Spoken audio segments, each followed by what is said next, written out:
Hi, I'm Reed Peterson, and welcome to Grief Refuge.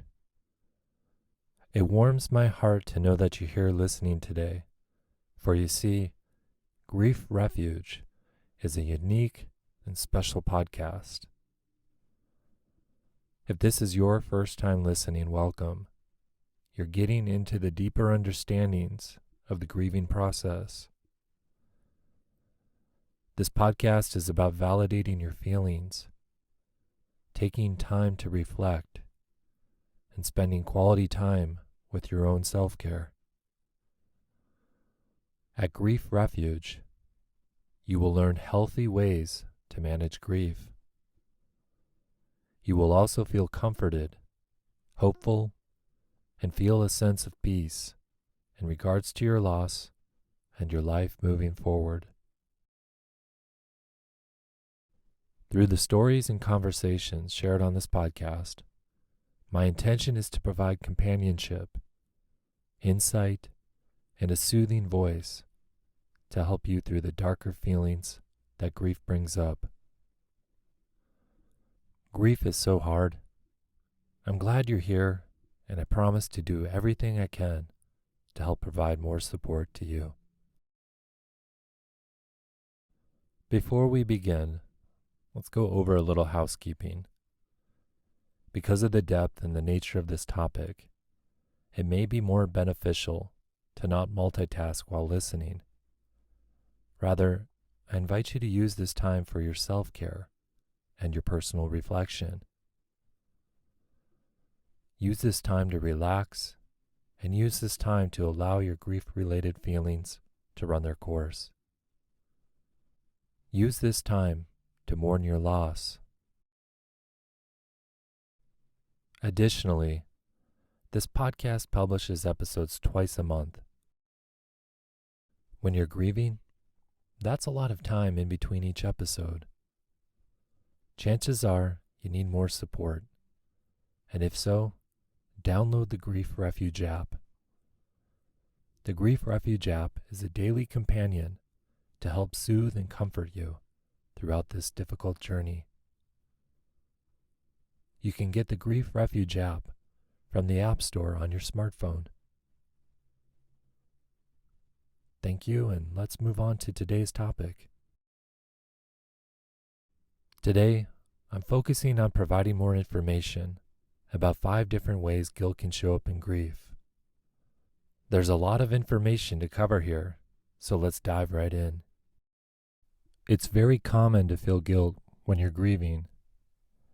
It's a normal experience to lose someone special and then think there's something you could have done or that there was something you did that created or contributed to their loss. It happens a lot. Have you ever asked yourself why, though? You can feel guilt and grief because you miss someone so much and you want them to still be around. With such a desire, your mind works in ways that can make you think you somehow could have done something different to help them stay. With such a desire, your mind can work in ways that can make you think that you somehow could have done something different to help them still be here today. But the reality of loss hurts, and often the default is to punish yourself for the guilt-related thoughts. Over and over again, internal blame can happen, so much so that it creates a pattern, a belief. Guilt is a feeling, and feelings need to be validated. It's important to find ways to accept, integrate, and move forward with these types of feelings.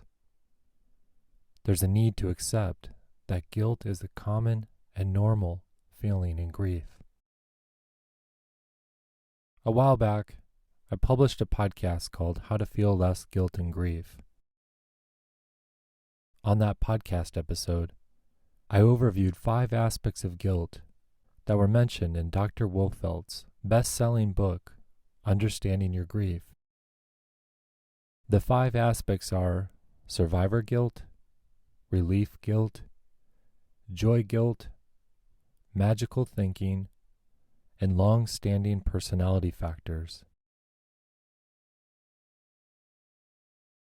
Today, I'm going to dive further into each one of these aspects, helping to deepen the understanding of how each one may impact your grief, your feelings, and how you perceive the world from this point going forward. Survivor guilt.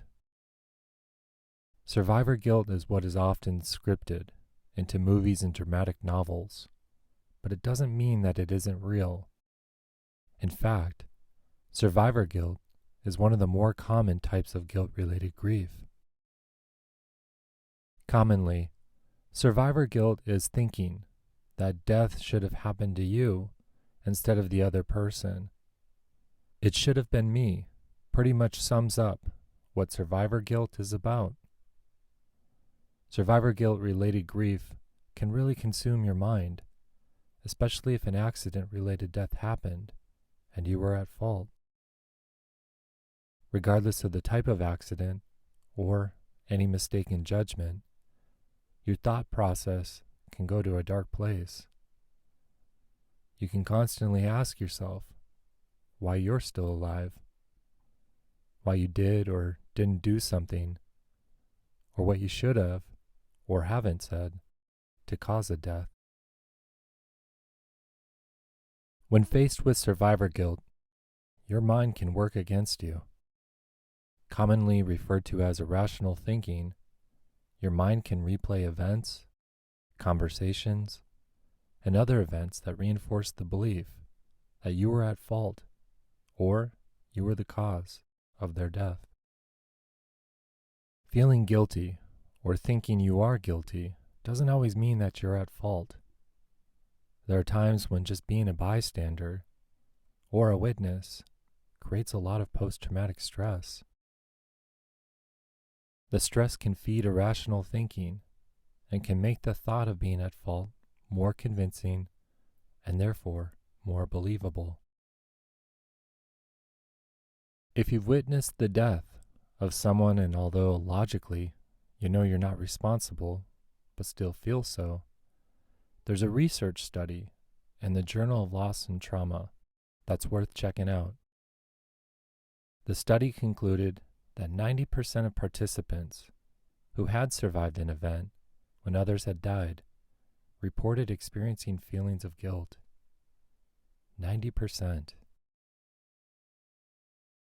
Grief is highly emotional, and if you're unsure if you're experiencing survivor guilt, the most common indicators that you may be experiencing it include having flashbacks or obsessive thoughts of the traumatic event. Severe post-traumatic stress is also common in this type of guilt-related grief. The takeaway here is to know that survivor guilt can make you hold false beliefs about what happened or transpired in the traumatically fatal event. Although you may not have had any way of predicting or preventing this outcome, your thoughts and feelings can fully convince you otherwise. You may have to endure a long and grueling process to come to terms with your loss and no longer feel survivor guilt. Doing therapeutic modalities and or talking to people who fully listen can help. Being in an environment where there are supportive people who have no judgment and have a lot of compassion and empathy can also help shift your perceptions. With some perceptive shifts, your thoughts and feelings will likely change. You may find yourself feeling less survivor guilt with this type of support.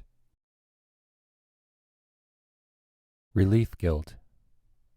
Can you think of a time when your loved one came to mind and you said, "I'm kind of glad I no longer have to do that anymore"? It may bring up uncomfortable feelings to think about, but it's more common than not for people to feel some sense of relief for the disliked things that were part of your loved one's personality traits, behaviors, or ways of navigating their world. Uncomfortable feelings like these are related to what's referred as relief guilt. Relief guilt can be thought of as loss related to increased amounts of illness or suffering.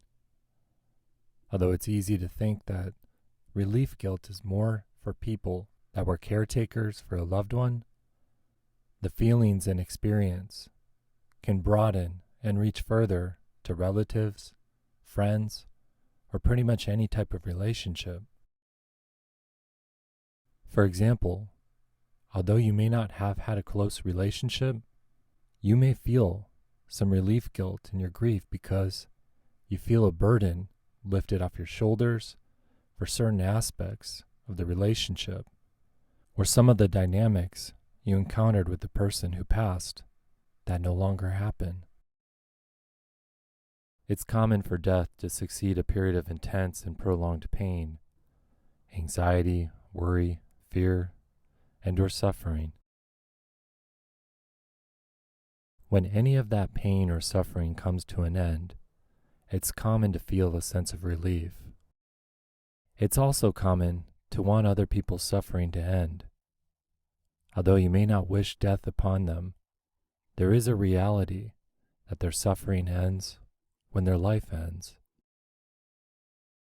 Part of the guilt felt is wondering why you feel relieved.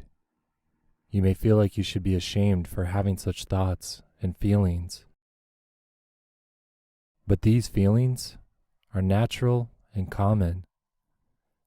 Although everyone experiences grief differently, there are circumstances like illness, pain, and suffering that naturally bring up these feelings. Addiction is also a circumstance that can also create feelings of relief guilt and grief. When you lose a loved one who suffered from addiction, the addiction does end, and that can help you feel a sense of relief.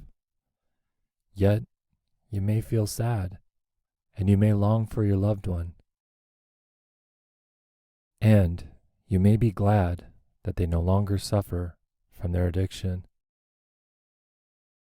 Transforming the feelings of relief guilt may take numerous acts of forgiveness, which may include forgiving the person who died, and also forgiving yourself.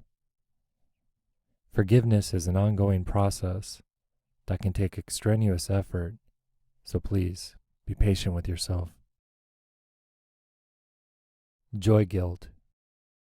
Have you had an experience where you were at a memorial service or an event where people were expressing a lot of sadness and sorrow and you could not match their feelings? You felt content at first, but then started to think that maybe your feelings, which were more joyful, were wrong in this type of setting? This is common to what is known as joy, guilt, and grief. Joy, guilt, and grief means thinking that your thoughts of happiness, joy, or content are bad or wrong at a time of loss. When you think that way, you can get overwhelmed with the guilt that follows.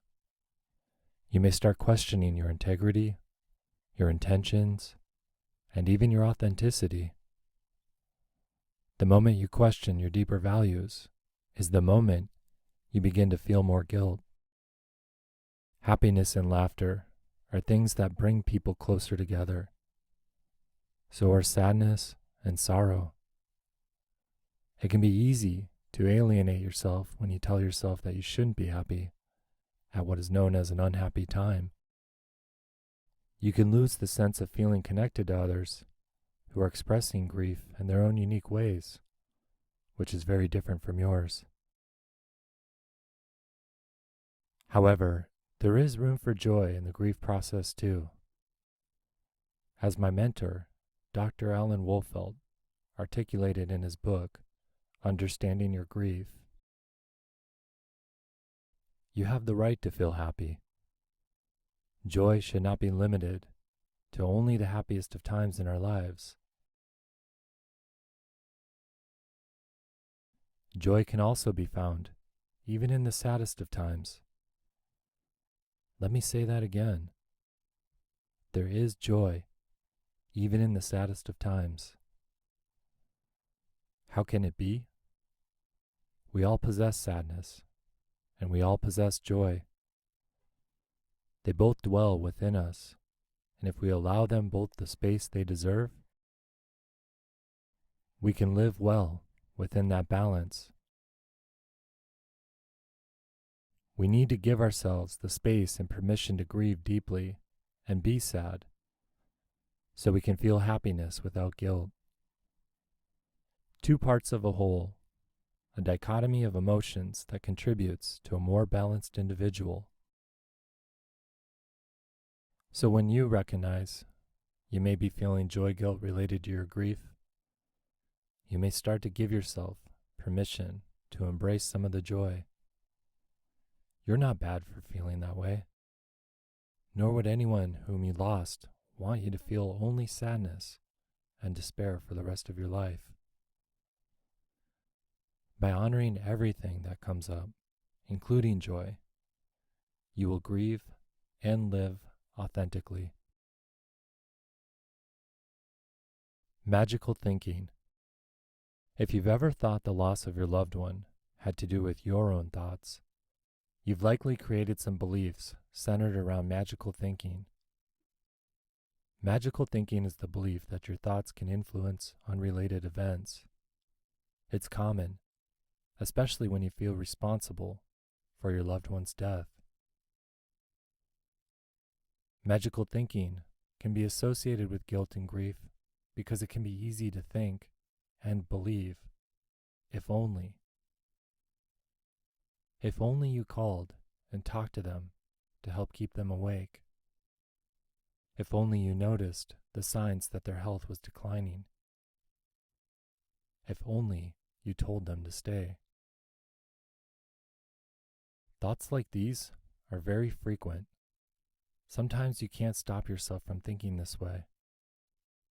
If you feel this way, try not to judge or shame yourself for the way you feel. Acknowledge the fact that this is one way you're coping with your loss. There's no right or wrong way to go about this. Acknowledging and accepting the fact that your influence is limited can help to feel less guilt. You may feel helpless in certain moments, but the helplessness is more true than the guilt itself. Guilt can't really be justified by magical thinking. It's kind of like this false hope or this illusion that helps your mind wrap itself around what just happened.